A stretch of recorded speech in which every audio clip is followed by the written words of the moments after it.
Maple Creek High was the kind of place that carried stories like cobwebs. Built nearly 100 years ago, the school had gone through several renovations, yet a certain part of it, the East Wing, remained sealed off for decades. Students called it the Ghost Hall. They said the walls whispered if you pressed your ear to them.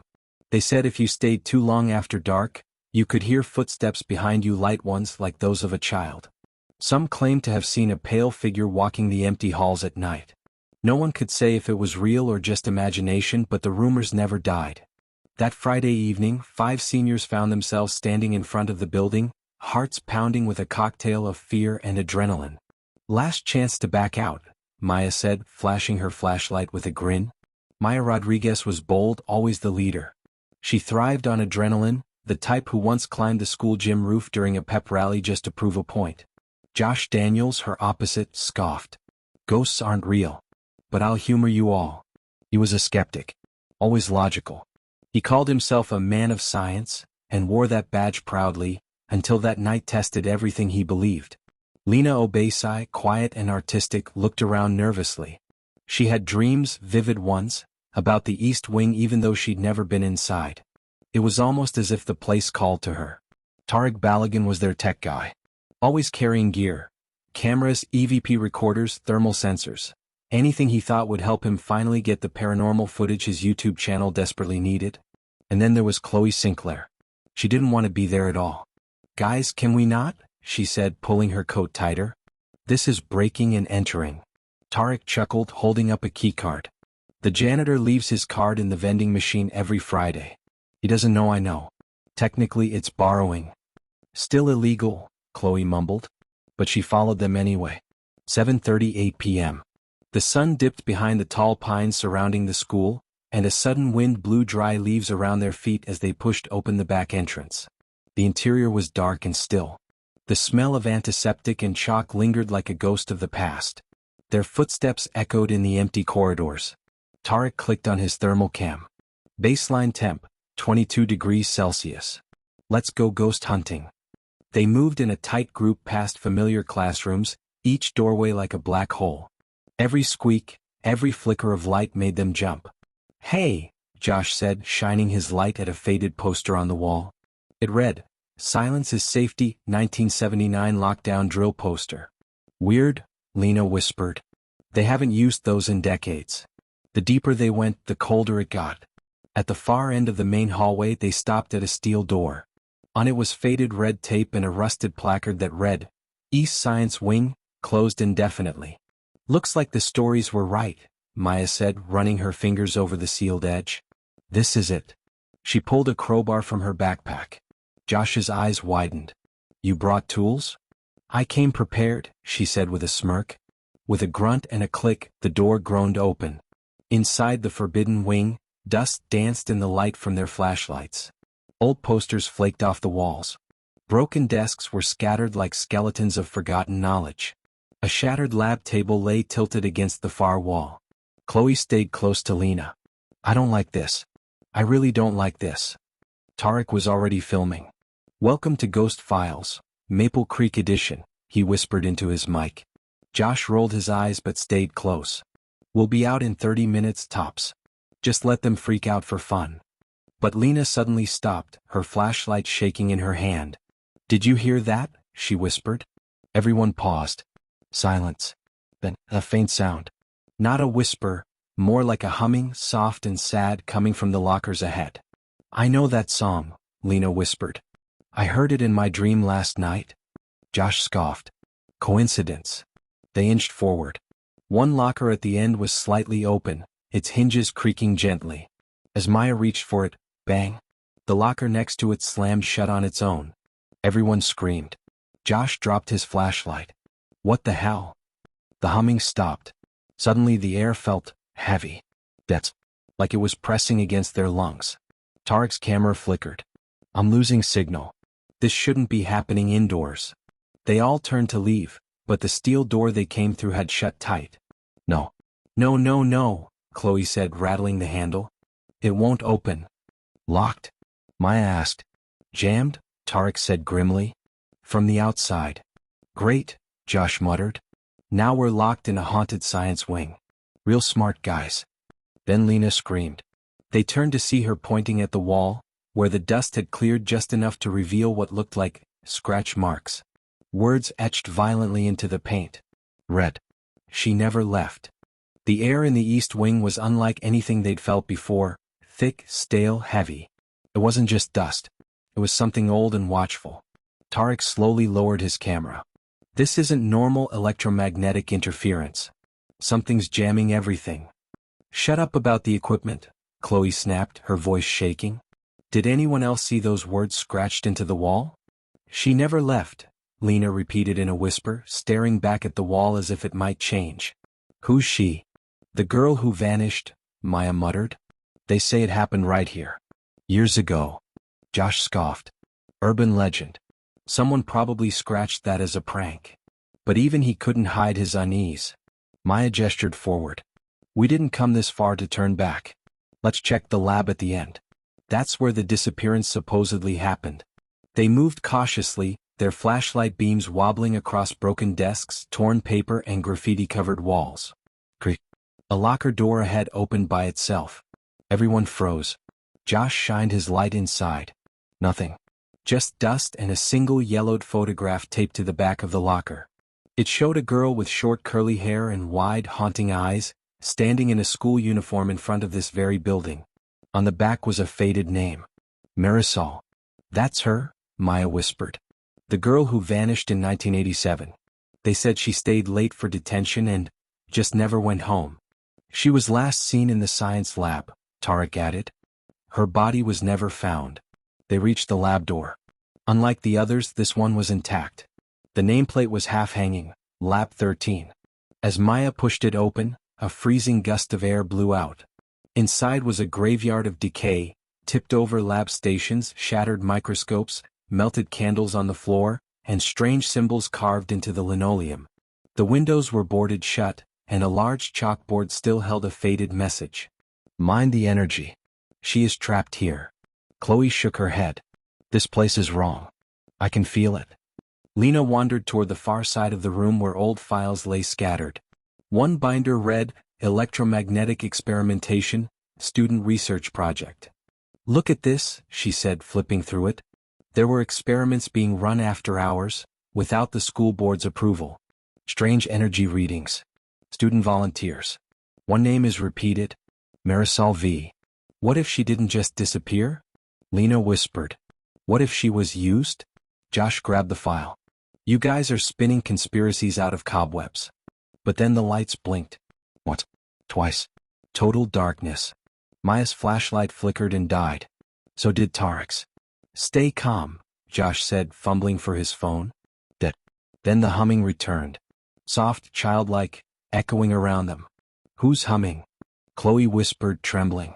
No one, Lena replied, voice hollow. It's her. From the front of the room, a glass beaker slid off the desk and shattered. Then, screams erupted as every object in the lab began moving. Desks scraped on their own. Lab stools toppled. Drawers slammed. The chalkboard screeched as new letters were written, by invisible hands. Tarek aimed his thermal cam blindly. There's something in here with us. It's cold, like inhuman cold. The words on the chalkboard now read, Bring me back. Josh backed toward the door, but it slammed shut before he could reach it. We have to get out. Chloe shouted. Maya grabbed a stool and tried breaking the window, but the glass didn't even crack. It was as if the room had sealed itself. Suddenly Lena's eyes rolled back. She began to hum, the same tune. Lena? Maya reached for her. What's happening? Lena turned her head sharply. Her voice was not her own. They buried me under the floors. Everyone froze. What? Tarek whispered. Lena slowly pointed toward a section of cracked tiles near the teacher's desk. Under there, she rasped. She's under there. Her body went limp. Josh caught her as she collapsed. Tarek scanned the area with his thermal camera. There's something beneath the tiles. A cold mass. A shape. No, Chloe said, backing away. We're not digging up some ghost's grave. We have to, Maya said, face pale but firm. We woke her up. She won't let us leave until we uncover the truth. Josh looked around the sealed room, his skepticism crumbling. We need to know what really happened here. The silence after Lena's possession was suffocating. No one dared speak for a full minute. They just stared at the cracked floor tiles, the grave beneath their feet. Josh paced anxiously, wringing his hands. She said, "Under there." She said she was buried under the floor. Maya wiped sweat from her forehead. If that's true, then we're not just dealing with a ghost. We're dealing with a cover-up. What if we just leave her alone? Chloe whispered, glancing toward the boarded windows. She hasn't hurt anyone, not yet. But Tarek shook his head. We broke the seal. We opened the forbidden wing, triggered the energy. Now she's awake and angry. Lena was still unconscious but breathing. Her skin was pale. A faint smile lingered on her lips, too serene for someone who had just been possessed. Maya dropped to her knees and pulled the crowbar from her backpack again. I'm doing it. She struck the first tile. Crack. Dust and debris flew upward. Josh looked around nervously. If someone finds out we're doing this, we'll get expelled. I'd rather be expelled than possessed, Tarek muttered, setting up his camera again. Maya slammed the crowbar again. And again. On the third strike, a tile caved in, revealing rotted wood beneath it. The scent that followed was unbearable, damp, old, death. Everyone coughed. They peeled back more tiles. Beneath the planks, they uncovered something horrifying. A sealed wooden box about the size of a coffin, blackened by time. Nails protruded from its edges. Carvings surrounded it, ancient symbols none of them recognized. Maya ran her fingers over the lid. This is it. Her grave. Suddenly the temperature plummeted. Tarek's camera beeped violently. Energy spike. EMF is maxed out. Then the lights exploded. Every bulb in the room burst simultaneously, sending glass raining down like glittering knives. Lena sat bolt upright, her eyes wide open but unseeing. She's here, she said in a voice that echoed unnaturally. From the shattered bulbs above, a strange humming began, a distorted version of the lullaby from earlier, but slower, deeper, almost angry. Boom. The sealed door behind them shook violently. Something, someone, was trying to get in. Tarek backed into a corner, recording everything. Guys, something's forming above the box. Maya turned and saw it too. The faint figure, hovering. Feminine, wearing a tattered school uniform. Her face was blurred like a bad photograph. Her eyes were empty sockets that wept black tears. She extended a hand toward Maya. Then, with a jarring scream that echoed through the building, the spirit vanished into the floor. The box lid flew open. Inside lay bones, small, delicate, childlike. Wrapped in the decayed remains of a Maple Creek High uniform. A rusted locket rested on her chest. Maya reached in and pulled the locket gently. It popped open to reveal a photo, Marisol, and her science teacher. Smiling. And on the back, Mr. Halvorsen, always your brightest light. Josh froze. Halvorsen, he still works here. He's the head of science. Everyone looked at one another in horror. That's impossible, Tarek whispered. He's old, yeah, but... Maybe he knew, Chloe said slowly. Maybe he helped cover it up. Maybe he buried her here. Suddenly the room trembled. The boards under the coffin cracked. From beneath the earth, dozens of hands began to claw upward, thin, bony, skeletal. One grabbed Tarek's ankle. He screamed, kicking violently. The others yanked him back, barely freeing him. Then the whispering began again. But this time, it wasn't just a voice. It was a chant. Low, guttural, in a language none of them knew. The spirit had been awakened completely. Not just Marisol. But whatever darkness had been trapped with her. They ran. Dragging Lena, clutching the locket, they fled back through the hall. But the door to the main wing was gone. Not locked. Not closed. Gone. Replaced by a wall. The building was shifting. No, Maya gasped. It's not just haunted, it's alive. Josh hit the wall with both fists. This can't be real. Then a loudspeaker above them came to life. Static. Then the faint voice of a young girl. Bring me justice, or bring me your souls. Silence fell. Not the peaceful kind, but a choking, pressing stillness that made the hair on their necks stand straight. The students were trapped. The way they had come was now sealed by a solid wall that hadn't been there minutes before. The school itself had changed. Shifted. Like it had swallowed them. Lena stirred in Maya's arms. I dreamed of her again, she whispered. But this time, She was angry. Tarek checked his EMF scanner. Whatever was sleeping under this place isn't just awake. It's aware. It knows we're here. Chloe hugged herself, trembling. Then we need to find a way out. Now. They moved quickly, retracing their steps through the twisted hallways, but nothing looked familiar. The lockers were rusted over now. The posters on the walls had changed, now reading things like, "Class dismissed, forever. She watches in silence. Confess what you did, or bleed." Suddenly Josh stopped walking. He stood motionless, staring at a cracked mirror on the wall. "Josh," Maya called, stepping toward him. He didn't answer. Instead, he leaned in, his nose almost touching the dusty glass. In the reflection, was not himself. It was a younger boy, identical in face, but wearing an old-school uniform. Blood oozed from his ears. He smiled. Josh's lips trembled. It's me. But younger. From 8th grade. The reflection spoke. "You let her drown." Josh reeled back as if struck. Maya grabbed him. "Josh, what's wrong?" But his body stiffened, eyes rolling back. Then they snapped open, pitch black. He grinned, not Josh's grin. "Trespassers," he hissed in a voice that sounded like it echoed from a cave. "She was forgotten. Left to rot. And now you'll pay."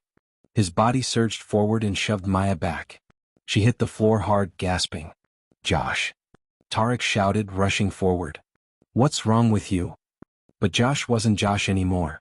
With unnatural strength, he grabbed Tarek by the neck and lifted him off the ground, choking him. Lena screamed. "Put him down."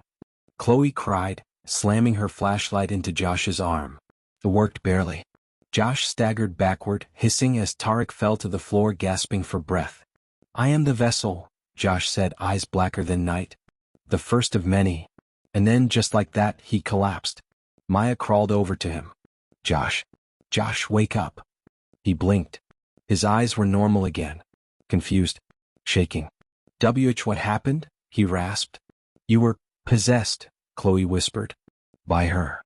Josh sat up slowly, breathing heavily. "I saw things, awful things. I wasn't in control. She made me feel her pain. The silence. The cold. The betrayal." He clutched the side of his head. "She was alone for so long," he whispered.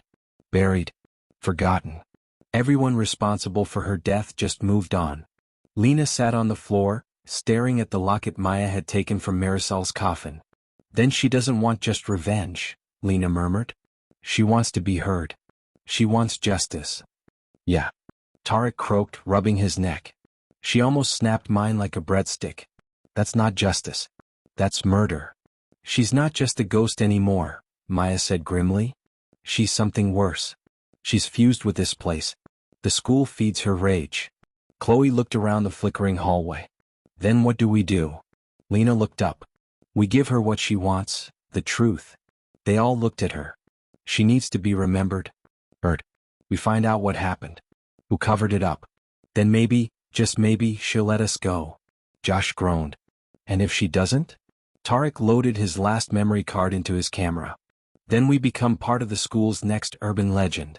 Suddenly the fire alarm blared. Red lights began flashing. Then the intercom crackled again, this time with the voice of a man. "Students, return to your rooms. The school is on lockdown. Do not run. Do not hide. Accept your punishment." The voice was Mr. Halvorsen. Maya's blood went cold. "He's here," she said. Josh nodded, his voice grim. "And he knows we're close to the truth." The hallway flashed red from the pulsing emergency lights. The intercom crackled again, Mr. Halvorsen's distorted voice dripping through like oil. "No one leaves. Not this time. The punishment must be carried out." Maya's fists clenched. "He knows something. That creepy old man, he's part of this." Josh was pale, sweat clinging to his brow. He was in the photo in Marisol's locket. He was her teacher, maybe more. If she cursed anyone, it was him. Tarek turned his camera off for once. "We need answers. Fast." "There's only one place they would have hidden something this big," Maya said, already turning. "The school library archives. The old records room." They moved quickly, their footsteps muffled on dust-laden floors. Strange echoes taunted them, whispers, distant sobs, and scratching behind the walls. When they reached the double doors of the library, they were surprised to find them open. Inside, the air was dense and still. The library was lit only by the flickering exit sign and a handful of half-melted candles, burning on their own. "That's not creepy at all," Chloe muttered. The school library was massive, but Maya led them past the shelves to a metal door labeled "Restricted Records, Staff Only." It was padlocked. Josh picked up a nearby dictionary and smashed the lock clean off with a grunt. "We're done asking for permission." They stepped into the dusty room coughing. Boxes lined the shelves and a lone table sat in the middle, layered in dust. Lena reached for a binder labeled Staff Incidents 1987. As she opened it, something strange happened. A gust of wind whipped through the room, but none of the windows were open. Tarek's flashlight caught something on the wall behind them. Symbols? Etched, almost glowing. "What is that?" Maya asked. "Not English," Chloe said. "Not Latin either." "Ancient protection runes," Lena murmured, pointing to one. "I saw them in an old occult book once. Someone tried to bind the spirit." "Bind her?" Josh asked. "Who would do that?" They flipped through the binder. Inside was a handwritten report. October 3, 1987. Student name, Marisol Vega. Incident, after-school disappearance. Last seen, Lab 13U detention under Mr. Halvorson's supervision. Note, incident covered internally. Records sealed by Principal Rogers and Staff Head H. Halvorson. Cause of disappearance, unexplained. Presumed runaway. Chloe read aloud the final scribbled line. Student complained of hearing whispers in the walls. Unstable. Refused to leave. Found performing rituals in lab. Claimed to hear them calling. Maya's heart dropped. She wasn't just a victim. She was already connected to something. Tarek found another folder. Inside was a ritual manual. The cover read, Spirits of the Bound Realm, Sealing and Sacrifice. "This is it," he whispered. "This is how they trapped her spirit here. They didn't bury her for peace. They sacrificed her, to contain something else." Josh's voice trembled. "They used Marisol as a seal." Suddenly Lena gasped and dropped the book. Her eyes fluttered and she fell to her knees, clutching her head. "I hear her," she sobbed. "She's screaming. She says they used her. They tricked her into thinking she could control the spirits, then locked her in with them." The candles around the room flared wildly. The temperature dropped again, below freezing. The shadow of a girl appeared behind them, eyes black, mouth open in an eternal scream, but she did not attack. She stood, weeping. "She's hurting," Chloe whispered. "She doesn't know how to let go." The intercom screeched again. "Return to your classrooms. Submit to discipline. The veil is thin. There's no more time." It wasn't just Halvorson's voice now, it was layered with something ancient, non-human. Then came the creak of the main library doors. Footsteps. Slow. Measured. Heavy. Josh peeked around the corner. Mr. Halvorson was walking into the library. Only, it wasn't entirely him anymore. His face was sunken, one eye missing. His hand dragged a cane covered in burned sigils. "He's possessed too," Josh whispered. "He's not fully human anymore." "Run," Maya ordered. They fled out the emergency stairwell, Lena still weak, the book clutched tightly in her arms. They didn't stop running until they were 3 floors down, standing in front of the old music room, the only place left untouched by the curse so far. Inside they barricaded the door. Tarek opened the ritual manual. "There's a section here on unbinding spirits. It says to break the object tying the soul to the realm. And," he paused, "and to speak the truth of the injustice done to her in the presence of her remains." Maya pulled out the locket. This must be the object." Josh nodded slowly. "Then we go back to the lab." "No," Chloe said. "We go to the source." They all looked at her. "The auditorium," she continued. "That's where the staff did their cover-ups. That's where they held the last meeting about Marisol. I saw it in her memory when she touched me." They stared in silence. Then Maya stood. "Then that's where we end it." The wind howled like screams through the broken windows as the group approached the auditorium, the oldest part of the school. It was quiet. Too quiet. The grand doors creaked open, revealing the massive, decaying space beyond. Tattered banners still hung from the ceiling. The once polished wood of the stage was now cracked and dark with time. A circle of ancient symbols remained faintly visible on the stage floor. Tarek held the ritual book tightly. "This is it," he said. "Where it all happened." Lena was barely speaking now, pale and trembling. "She's close. She's watching." Suddenly, a flickering vision erupted around them, a ghostly reenactment of the past. They saw it clearly now. A young Marisol stood at the center of the stage, her eyes wide, pleading. Around her, teachers in robes chanted in Latin. At the head of the group, Mr. Halvorsen, younger, colder, crueler. "We seal the vessel," he declared in the vision. "For the greater good." Marisol screamed, "You said I could help them. You said I had a gift." Halvorsen's voice thundered, "You were the gift."